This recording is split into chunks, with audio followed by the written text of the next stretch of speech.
Di awal film kita diperlihatkan di suatu daerah bernama Fadan, Arab, tinggallah Nabi Yakub alaihissalam atau ayah dari Nabi Yusuf alaihissalam. Dia terlihat sedang menggembala kambing dan berhenti di sebuah kuil, di mana di kuil itu terdapat para warga yang sedang meminta pertolongan kepada berhala yang bernama Ashitar, yang mereka anggap sebagai Tuhan mereka untuk menyembuhkan anaknya dari penyakit. Di malam harinya Nabi Yakub berkhotbah ke warga Fadan yang menjelaskan bahwa kita hidup di zaman Nabi yang malaikat saja sujud kepadanya. Tapi warga Fadan kebanyakan masih menyembah sesuatu yang mereka ciptakan sendiri, bukannya menyembah sesembahan yang menciptakan dunia dan seisinya, yaitu Allah Subhanahu wa Ta'ala. Di sini Nabi Yakub juga mengatakan bahwa dia adalah utusan Allah untuk mereka, dan perkataannya berasal dari kitab-kitabnya yang sekarang kita kenal dengan Al-Quran. Di sini masih banyak yang tidak percaya dengan Nabi Yakub, dan beberapa warga malah mengatakan bahwa kitabnya itu telah menghina Tuhan mereka. Tapi Nabi Yakub mengatakan bahwa kitabnya sama sekali tidak menghina Tuhan mereka. Dia juga balik bertanya kepada para warga, apakah patung Ashitar menciptakan kalian atau kalian yang menciptakan patung itu. Beberapa warga pun mulai mempercayai perkataan Nabi Yakub itu yang masuk akal. Tapi tetap saja ada beberapa warga yang tidak mempercayainya dan mempertanyakan apakah Tuhan Nabi Yakub lebih kuat dari Tuhan-Tuhan yang lain. Tak berselang lama datang pendeta kuil dan membubarkan para kerumunan dengan mengatakan bahwa gara-gara keingkarannya Nabi Yakub, maka Fadan dilanda kemarau yang berkepanjangan. Keesokan harinya di kuil Ashitar terlihat sedang melangsungkan hukuman bagi warga yang melawan patung Ashitar dengan melemparinya menggunakan batu dan menyebutnya Tuhan yang bodoh. Lalu datanglah Nabi Yakub yang akan menebus warga itu. Namun para pendeta tidak menyetujui tebusan itu karena warga itu adalah musuh bagi Ashitar. Lalu Nabi Yakub mengatakan, kenapa kalian tidak menangkapku, padahal akulah yang paling pertama memusuhi patung Ashitar itu. Ternyata para pendeta tidak berani menangkap Nabi Yakub karena dia adalah menantu dari Panglima Fadan. Lalu tak berselang lama datang sang Panglima yang menyuruh pendeta untuk membebaskan warga itu karena sudah ditebus oleh Nabi Yakub. Dengan rasa takut, pendeta itu pun akhirnya melepaskan warga itu. Nabi Yakub ini mempunyai 4 istri dan 11 anak, tapi sebenarnya istri pertama Nabi Yakub ini bernama Rahil. Tapi karena bertahun-tahun dia tidak diberi anak dari Rahil, makanya Rahil menghadiahkan para pembantunya untuk diperistri oleh Yakub agar sang Nabi mendapatkan seorang keturunan. Nah, setelah bertahun-tahun Rahil tidak mendapatkan seorang anak, akhirnya dia hamil dan akan mempunyai seorang anak pertamanya. Nabi Yakub yang sedang menggembala kambing dengan anak-anaknya mengatakan kepada mereka bahwa suatu saat nanti penggantiku adalah orang yang paling dekat dengan Allah dan paling dicintainya, bukan orang yang paling kuat. Dia juga mengatakan bahwa kakeknya Nabi Ibrahim dan ayahnya Nabi Ishak merupakan manusia terbaik, bukan manusia terkuat. Nah, sedikit penjelasan silsilah dari Nabi Yusuf dan ayahnya Nabi Yakub adalah keturunan dari Nabi Ibrahim dan anaknya Nabi Ishak. Lalu tak berselang lama datang warga Fadan mengatakan kepada Nabi Yakub bahwa Rahil akan segera melahirkan anak pertamanya. Mulai terjadi kecemburuan yang dirasakan oleh seorang istri Yakub yang bernama Bilah.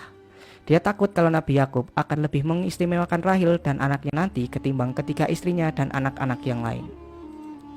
Rahil yang sedang ditangani oleh seorang bidan tiba-tiba saja pingsan karena terlalu lemas. Bidan itu pun hanya bisa pasrah karena jika seorang yang sedang akan melahirkan pingsan, maka diperkirakan dia tidak akan selamat.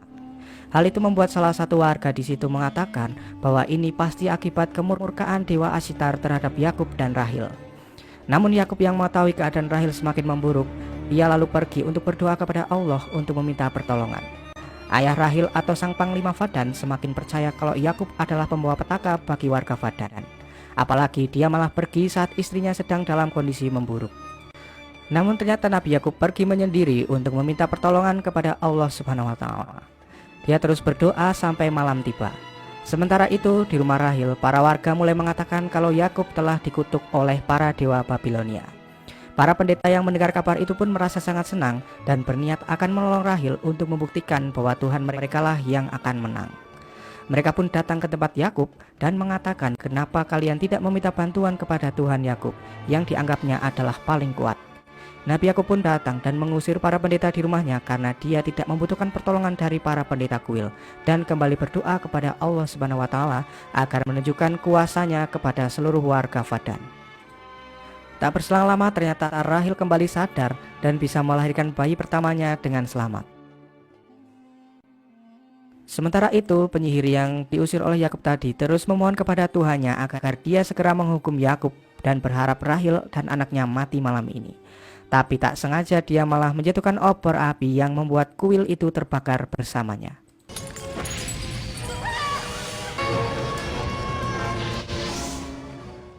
Nabi Yakub yang selama 10 tahun menantikan anaknya dari Rahel akhirnya dikaruniai berkat Allah Subhanahu wa taala.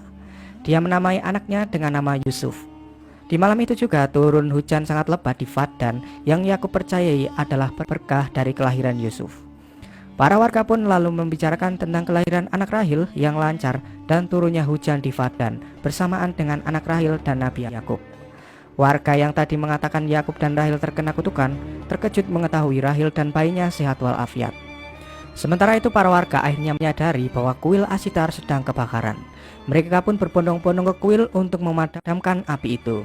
Sang Panglima Padan merasa aneh karena hujan lebat tidak bisa memadamkan api yang ada di kuil Ashitar. Kebakaran itu mengakibatkan penyihir Ishtar mati terbakar di dalam. Para warga mulai mempertanyakan kenapa penyihir bisa terbakar dan kemana Tuhan Ashtar, kenapa tidak bisa memadamkan api di kuil. Mereka pun akhirnya menyadari bahwa penyihir Ishtar lah yang terkena celaka karena berusaha melawan Tuhan dari Nabi Yakub. Setelah kejadian itu, sang panglima memutuskan untuk beriman kepada Tuhan Nabi Yakub. Begitu juga para warga yang lain yang sekarang mempercayai bahwa Allah Subhanahu wa taala adalah Tuhan yang sangat kuat. Mereka juga meninggalkan kuil yang sedang terbakar tanpa memadamkan api terlebih dahulu. Para warga Padan akhirnya kini beriman kepada Allah Subhanahu wa taala tanpa terkecuali. لا مفر لي من الإذعان بأنك نبي الله فعلا. لقد كفرنا بالأصنام والأوثان. لا إله إلا الله الأحد. 5 tahun telah berlalu, dan dalam waktu itu pula rahmat Allah terus mengalir kepada penduduk Padan. Yusuf yang kini sudah beranjak menjadi anak-anak diajak oleh Rahel dan Yakub untuk pergi ke padang gurun. Mulai terjadi kecemburuan yang dialami oleh istri lain karena Nabi Yakub lebih mengistimewakan Rahel daripada istri lainnya. Singkat cerita, datang utusan dari daerah Kanaan Palestina, daerah asal dari Nabi Yakub, membawa berita bahwa Nabi Ishak alaihissalam telah kembali kepada Yang Maha Kuasa. Hal itu membuat Nabi Yakub harus berhijrah menuju Kanaan menggantikan Nabi Ishak untuk memimpin warga Kanaan. Sebelum pergi, Nabi Yakub kembali berkhotbah di hadapan para warga Padan bahwa Allah telah memberikan hidayah kepada semua warga Padan yang dulunya penyembah berhala. Nabi Yakub dan keluarga akhirnya berangkat ke Kanaan, daerah Palestina. Di tengah perjalanan, Yusuf bertanya kepada bibinya yang bernama Lia dengan mengatakan, kenapa ibu Bilhah dan Zulfa tidak menyukai ibunya Yusuf, Rahel. Yusuf mendengar hal itu dari kakaknya yang bernama Yahuda. Bibi Lia pun menjawab, mungkin mereka merasa kehilangan kedudukannya di hadapan Nabi Yakub karena Rahel telah melahirkanmu Yusuf. Tapi sebenarnya Nabi Yakub adalah orang yang adil.